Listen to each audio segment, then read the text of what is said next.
ಜನ ಅಧಿಕಾರ ಕೊಟ್ಟಿದ್ದಾರೆ. ಕೊನೆ ಹಂತದಲ್ಲಿ ನಾಡಿನ ಜನತೆಯ ಕೈಲಿ ಚೀತು ಅನ್ನಿಸ್ಕೊಂಡು ಹೋಗಬೇಡಿ. ಗೌರವಿತವಾದಂಥ ಆಡಳಿತ ಕೊಡಿ.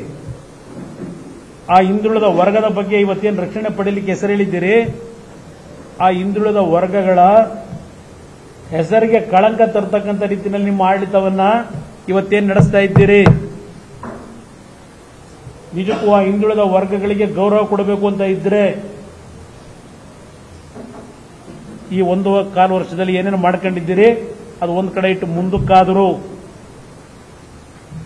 ಆ ವರ್ಗಗಳಿಗೆ ಗೌರವ ತರ್ತಕ್ಕಂಥ ಕೆಲಸ ಮಾಡಿ.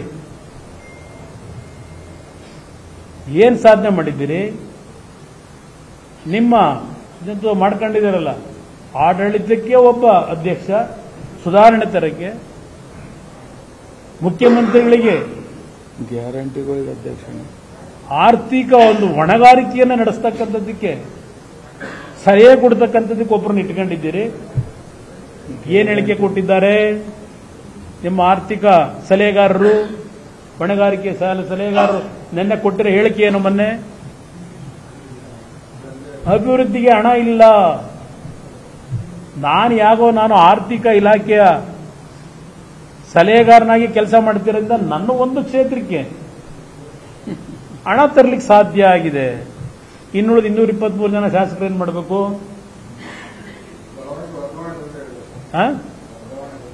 ವರ್ಗಾವಣೆ ತಂದೆ ಹಳೆ ಕತೆ ಅದು.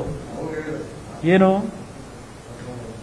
ನನ್ನ ಕಾಲದಲ್ಲಂತೂ ವರ್ಗಾವಣೆಗೆ ನನ್ನ ಕಚೇರಿ ಅಂತೂ ಇಲ್ಲ. ಅಲ್ಲ, ಅವ್ರು ಹೇಳ್ಕೊಂಡವ್ರೆ ಈ ವರ್ಗಾವಣೆ ಕಾಂಗ್ರೆಸ್ ಅಲ್ಲ ಎಲ್ಲಾ ಕಾಲದಲ್ಲೂ ಇತ್ತು ಅಂತ ಹೇಳ್ದಂಗ ಅವ್ರೆ.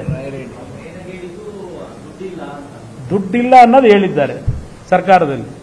ಮತ್ತೆ ಇನ್ನೇನು ಮಾಡ್ತೀರಿ ನೀವು ಆ ಹಿಂದುಳಿದ ವರ್ಗದ ಜನಕ್ಕೆ? ಬೇರೆಯವರಿಗೆ ಬಿಟ್ಬಿಡಿ. ಪಾಪ ಹಿಂದುಳಿದವರು ರಕ್ಷಣೆ ಪಡೀಲಿಕ್ಕೆ ಹೊರಟಿದಿರಲ್ಲ ಹೆಸರನ್ನ. ದುಡ್ಡಿಲ್ಲ ಅಂತ ನಿಮ್ಮ ಆರ್ಥಿಕ ಸಲಹೆಗಾರರು ಹೇಳ್ತಾವ್ರೆ. ನಾವ್ ಹೇಳೋದಲ್ಲ.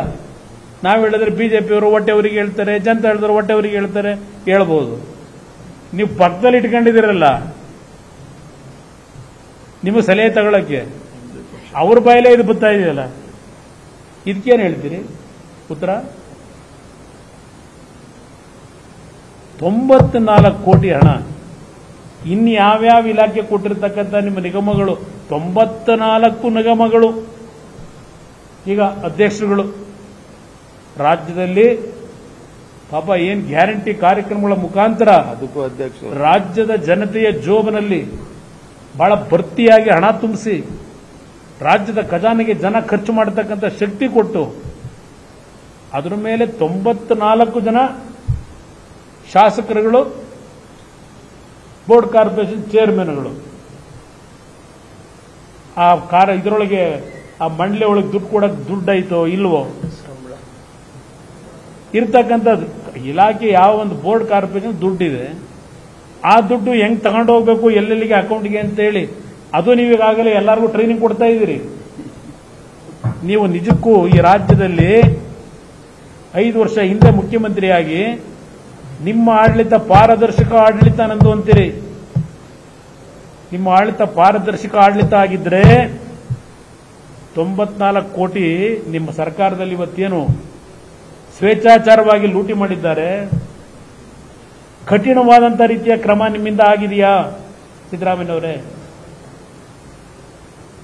ಸೊ ವಹಿಸ್ಕೊತೀರಿ, ಯಾವ ರೀತಿ ಅವ್ರನ್ನ ವಹಿಸ್ಕೊತಾ ಇದ್ದೀರಿ? ಪಾಪ ಇಡಿ ಅವರು ಅರೆಸ್ಟ್ ಮಾಡ್ತಾರೆ ಅಂತೇಳಿ ಇನ್ನೊಬ್ಬ ಶಾಸಕರು ಅದೇಂತ ಬೋರ್ಡ್ ಕಾರ್ಪೊರೇಷನ್ ಚೇರ್ಮನ್ ಆಗಿದ್ದಾರಲ್ಲ, ಅಯ್ಯೋ ನನ್ನ SIT ಅವರು ಅರೆಸ್ಟ್ ಮಾಡಿ ಅಲ್ಲಿ ಬೇಡ ಇಲ್ಲ ಅರೆಸ್ಟ್ ಮಾಡ್ಕೊಳ್ಳಿ ಅಂತ ಹೇಳಿ ಹೋಗಿ ಗೋಗರ್ಕಂಡು ನಿಂತವ್ರೆ ಅಂತ ನೀವೇನೋ ಟಿವಿಲಿ ತೋರಿಸ್ತಾ ಇದ್ರಪ್ಪ.